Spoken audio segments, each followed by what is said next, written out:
विदेशी हमलावर भारत पर हावी होते गए। या विपक्ष के किस व्यक्ति ने बनाई है जाति को, वर्ण को 4 भागों में किसने बनाया है, और सबसे ऊपर किसको क्यों किसने रखा है। नमस्कार साथियों, उत्तर प्रदेश के मुख्यमंत्री एक बार फिर से फॉर्म में आ गए हैं। चूंकि अब उनके कुर्सी पे तलवार लटक रही है। जो बीजेपी का कोर कमेटी है वह कहीं ना कहीं इनके खिलाफ मोर्चा खोले हुए है। उधर केंद्रीय मंत्रियों द्वारा 2 मंत्रियों द्वारा इनके खिलाफ बोला गया, चिराग पासवान और एक केपी शर्मा के द्वारा, और अब केशव मौर्य के द्वारा भी इनके खिलाफ हमला बोल दिया गया है।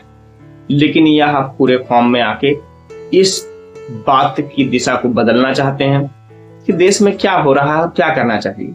वह फिर से विपक्ष पर हमलावर हुए हैं। क्यों विदेशी हमलावर भारत पर हावी होते गए? ऐसा नहीं कि हमारे पास योद्धाओं की कमी रही हो, हमारे पास बल या बुद्धि या वैभव की कमी किसी स्तर पर रही हो। भारत गुलाम हुआ इसलिए क्योंकि एक ऐसी ताकत, उस समय कुछ ऐसी ताकतें थी जो बांट रही थी, जैसे आज कुछ राजनीतिक दल फिर बांटने का काम कर रहे हैं। ये विभाजन हमारी कमजोरी का कारण था। इस विभाजन से फिर से बचने की आवश्यकता है। एक भारत श्रेष्ठ भारत के रूप में हमें एक समर्थ और सशक्त भारत के लिए, एक आत्मनिर्भर और विकसित भारत की संकल्पना को साकार करने के लिए आगे बढ़ना होगा, एकजुट होना होगा। आप इसमें देख रहे होंगे कि योगी आदित्यनाथ जी कह रहे हैं कि जो इस देश पे आक्रमण हुए हैं उसका एक ही कारण रहा है।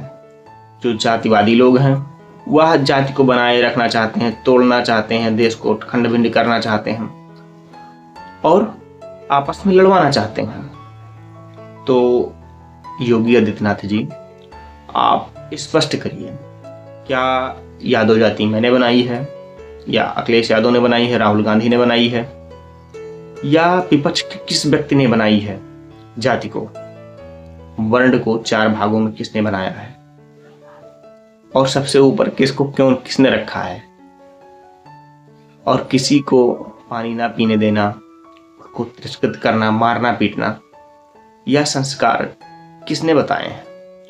वह व्यक्ति कहा जाता है कि जो महर्षि मनु हैं, ब्राह्मणों द्वारा कहा जाता है कि महर्षि मनु ने ऐसा विधान किया, जो कि क्षत्रिय हैं, वो भी सूर्यवंशी, आपके ही परिवार के हैं, हमारे परिवार के तो हैं नहीं।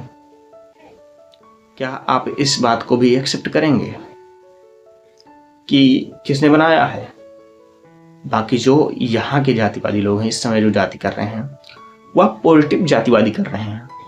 एक होता है नेगेटिव जातिवादी, एक होता है पॉजिटिव जातिवादी। नेगेटिव जातिवादी होता है जिसपे किसी के द्वारा किसी के ऊपर शोषण किया। मान लीजिए मैं यादव जाति का हूँ, मैं किसी पिछड़े पे और अन्य दलित आदिवासी पे शोषण करूँ। और एक जातिवाद होता है कि कोई यादव पे अत्याचार करे और मैं उसके पक्ष में खड़ा हो जाऊँ। तो अगर मैं पक्ष में खड़ा होता हूँ तो ये पॉजिटिव जातिवाद है, और पॉजिटिव जातिवाद चलता रहेगा, क्योंकि आप द्वारा और आपके समर्थित बुजुर्गों द्वारा हमेशा पिछड़े दलित आदिवासियों पे अत्याचार होता रहता है। अभी जो इटावा में हुआ यादव कथावा चक्कांड, आपने एक बार भी उस पर कोई टिप्पणी नहीं की। क्यों नहीं की? क्योंकि आप बनाए रखना चाहते हैं, शोषण जारी रहना चाहिए, और आप बात ऐसे करेंगे जैसे कि हम सबको लेकर चलना चाहते हैं। अभी कोई पिछड़ा दलित आदिवासी का बच्चा अच्छे अच्छे कपड़े पहन के निकल जाए तो अधिकतर आप और आपके समर्थित लोगों के सीने पे सांप लौटने लगता है। क्या आप इस बात को एग्री करेंगे? नहीं करेंगे, कदाचित नहीं करेंगे। और रही बात परिवारवाद की, तो परिवार ही है जो एक दूसरे को जोड़ के रखता है। अगर यदि परिवार ना होगा तो कोई किसी से क्यों जुड़ेगा? परिवार है तो शादी के लिए किसी दूसरे गांव में, किसी दूसरे में मिलना है। परिवार है परिवार चलाने के लिए, उसके पेट को भरने के लिए कहीं ना कहीं एक दूसरे से सहायता लेनी है। जब परिवार ही नहीं रहेगा तो कोई किसी से क्यों मदद लेगा, क्यों किसी के साथ मिलकर जुड़ के रहेगा। बाकी आप लोगों की क्या राय है इस मसले पे कमेंट बॉक्स में ज़रूर बताइए। नमस्कार।